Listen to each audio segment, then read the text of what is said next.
Bien, amigos y amigas de la audiencia, ya estamos de regreso, continuamos hablando claro aquí en Radio Expresión México, tu mejor opción en la red desde hace ya dijimos 26 años, 7 meses y contando. Y con el gusto de dar la bienvenida a mi querido amigo, casi hermano, don Julio Jiménez. Él es un hombre de leyes que como no se imaginan cómo. ¿Cómo estás, Julio? Qué gusto. Diego Manuel, como siempre es un placer saludarte y claro, siempre platicar con tu importante y amplio auditorio a tus órdenes. Bien, tenemos muchos temas, platícanos qué es lo más importante que tú has visto, porque en las mesas de análisis que tú nos presentas, pues tenemos que escuchar lo que es de importancia y relevancia actual. Manuel, muchas gracias. Fíjate que vale la pena comentar con tu importante auditorio un tema que está generando polémica, que está generando discusión, incluso preocupación en el contexto político electoral, democrático, institucional. Como todos saben, la titular del Ejecutivo Federal ha presentado ya el plan B de su iniciativa de reforma, pues que tiene como premisa optimizar el gasto público, hacer un ahorro en organismos, en congresos locales, en el número de regidurías, incluso en la vida política, en la propia vida diaria de los municipios. A ver, ¿a qué me refiero con ello? Está proponiendo la reducción de, obviamente, sindicaturas. Regidurías, sindicaturas, ¿verdad? Sí, sindicaturas de los municipios. Está proponiendo la reducción o la desaparición prácticamente de los organismos político-electorales estatales, la disminución del presupuesto para los sueldos de diputados locales, y bueno, obviamente todo esto afecta a los congresos de los estados. Es difícil pensar que después de que sea aprobada, porque bueno, pues tiene las mayorías, ya convenció a sus aliados, el Verde y al PT, para que la acompañen en esta reforma constitucional. Evidentemente esto obedece a intereses, reitero, de carácter político electoral, no porque verdaderamente estén preocupados por el gasto público y mucho menos por hacer un ahorro que pueda significar un beneficio en recursos para medicinas, para niños con cáncer, ni recursos para mujeres que hoy sufran algún padecimiento crónico degenerativo, ni mucho menos para mejorar las condiciones de vida de nadie. Esto tiene fines político-electorales, es decir, reducirle al mínimo las posibilidades de que la oposición o cualquier partido político contrario a los intereses de Morena pueda tener una posibilidad mínima de poder generar un contrapeso electoral en los próximos comicios del 2027. A ver, vale la pena recordarle a tu importante auditorio, Manuel, que Morena, hoy con el apoyo del PT y del Verde, prácticamente tendría los votos necesarios para la reforma constitucional, pero le faltaría todavía el apoyo, cuando menos, de 17 congresos estatales que acompañen esta reforma que prácticamente está afectando sus intereses económicos y sus acciones pues político-electorales también, porque está afectando su vida. El municipio libre está violentando el pacto federal y bueno, está violentando, reitero, los derechos y la operación, la vida diaria de los municipios a lo largo y a lo ancho del país. Reitero, esta reforma no tiene como premisa ni beneficiar a los mexicanos ni optimizar el gasto público, mucho menos hacer un ahorro.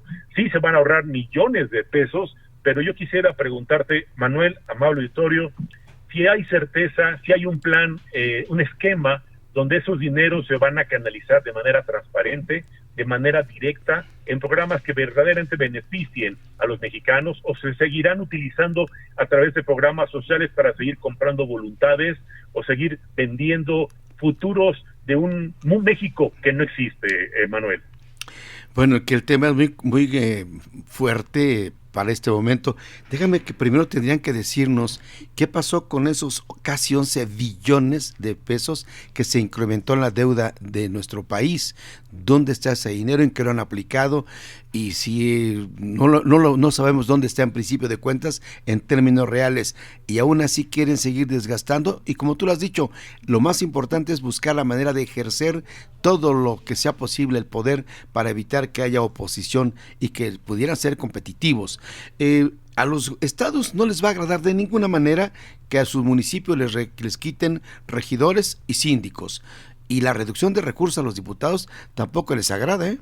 Estoy de acuerdo contigo, Manuel. Fíjate que reducir el número de regidores y disminuir el número de sindicaturas no fortalece la democracia, claro, no abona a la representación plural universal e incluyente, y mucho menos va a beneficiar la vida, reitero, de los municipios, porque te quiero decir algo, Manuel, amable auditorio, los municipios no todos son iguales, muchos tienen una circunscripción territorial y una representación política distinta.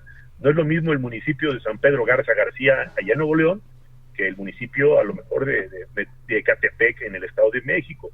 Son condiciones distintas, territorial, política, económica y socialmente. Lamentablemente el gobierno de Claudia Sheinbaum no tiene la visión de, reitero, fortalecer las instituciones, por el contrario, tiene la firme convicción de seguir colonizando las instituciones, seguir sometiendo a las autoridades y seguir con ello vulnerando los derechos político-electorales de los mexicanos, Manuel. Sí, nos niegan la posibilidad de elegir de manera adecuada. Y bueno, esto, vemos que el PT y el Verde no están tan convencidos de que sea lo mejor para ellos, ¿no? Porque los dejan también en indefensión. Manuel, el PT y el Verde, tienes toda la razón del mundo. El PT y el Verde pues tienen intereses al interior de las regidurías y al interior de las sindicaturas a lo largo y a lo ancho del país. Ellos dentro de la vida de los municipios tienen presencia política e intereses dentro de estos municipios.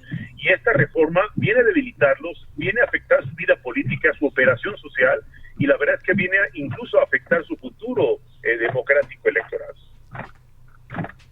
Y tenemos un partidos de oposición muy limitados también.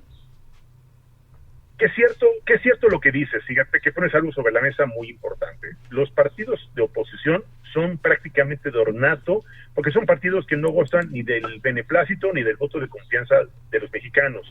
Son partidos que viven de la, pues yo no sé si llamarle, de la propia burocracia partidista política, que es la partidocracia que tú y yo conocemos, viven de las prerrogativas que les da el Instituto Nacional Electoral con tus impuestos y con los míos, y la verdad es que no vemos que realmente representen nuestros intereses, no vemos que defiendan nuestros derechos, no vemos que hagan un verdadero trabajo, una estrategia de contrapeso.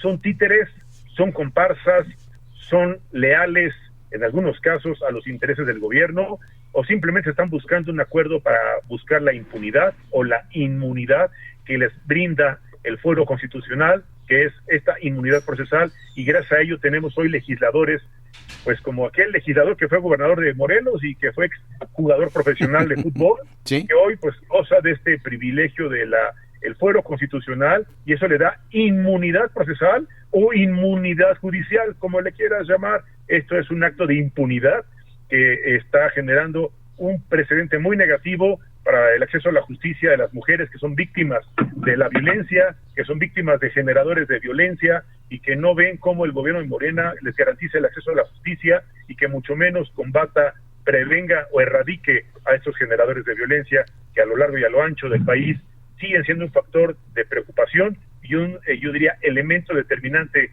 que desencadena un escenario de incertidumbre, preocupación e injusticia, Manuel. Te tomo una última pregunta, mi querido Julio, espero no quitarte mucho tiempo. Ayer, 18 de marzo, todo el mundo sabe la conmemoración de la expropiación petrolera en México, y la presidenta habló con, no sé, muy bien de Pemex, que estamos bien, pero Pemex es una petrolera de las más endeudadas del mundo, ¿no? Manuel, la verdad debo decirte que Pemex es una de las empresas que en este momento vive una crisis económica muy seria. A lo mejor la institución como tal, sus proveedores o sus empresarios, concesionarios o aquellos que hacen negocios con los funcionarios de Pemex viven años de bonanza, y si no, pues como ejemplo, la fiesta de 15 años que se llevó a cabo allá en Tabasco, ¿no? El problema es que la institución de Pemex tiene, bueno, pues obviamente un gran reto económico financiero, tiene un verdadero problema de operación y de manejo de la deuda que tiene contraída con sus, reitero, con todos sus acreedores, y la verdad es que la titular de la Ejecutiva Federal sigue mintiéndole, sigue faltando a la verdad, sigue siendo un poco seria, muy poco responsable con los mexicanos, porque la verdad es que México, a pesar de ser un país petrolero, tiene muy poca capacidad de refinación, muy poca capacidad de producción, y la verdad es que no estamos siendo competitivos en materia energética, y si eso le suma la negligencia de plantas, refinerías como la de Dos Bocas que acaban de incendiar, se incendió por un derrame petrolero, parece que es una caja china que abrieron para distraer a la opinión pública, distraer o desahogar la válvula de presión que se había venido generando consecuencia de esta polémica reforma constitucional en materia electoral. Y la verdad también te voy a decir algo, los escándalos que se tienen hoy con Donald Trump, los señalamientos, los cuestionamientos, las imputaciones o las acusaciones que han formulado sus colaboradores más cercanos, y claro, el temor de la lista negra que encabezan funcionarios, legisladores y gobernantes de Morena, que a todas luces y que ha sido público y notorio sus escándalos y sus estrechos vínculos con la delincuencia organizada, pues es algo que sigue generando, reitero, especulación, desconfianza e incertidumbre en los inversionistas nacionales y extranjeros. No olvidemos que ha iniciado los primeros diálogos o acercamientos para establecer las líneas de negociación o de renegociación o reestructura del TMEC. Estamos en la antesala de que inicie el Mundial de Fútbol y yo sigo viendo un país sumido en la irregularidad, en la anarquía, en la inseguridad, en la violencia, en la corrupción y en la impunidad, Manuel. Vaya, cereza del pastel, mi querido Julio, 9,000 millones de dólares de bonos de deuda colocados para 8, 12 y 30 años. Hipotecan al país más.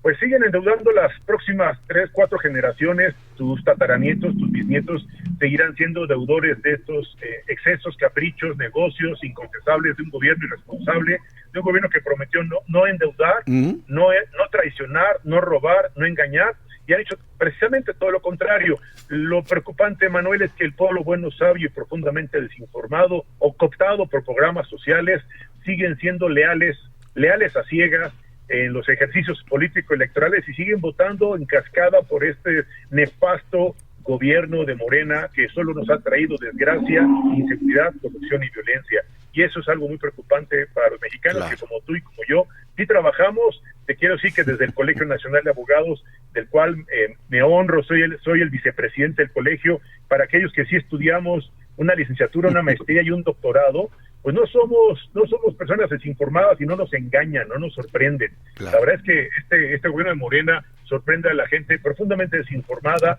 o absolutamente necesitada de programas sociales y con eso compran voluntades o compran conciencias. Así es. Julio, ¿algo más que nos quieras compartir?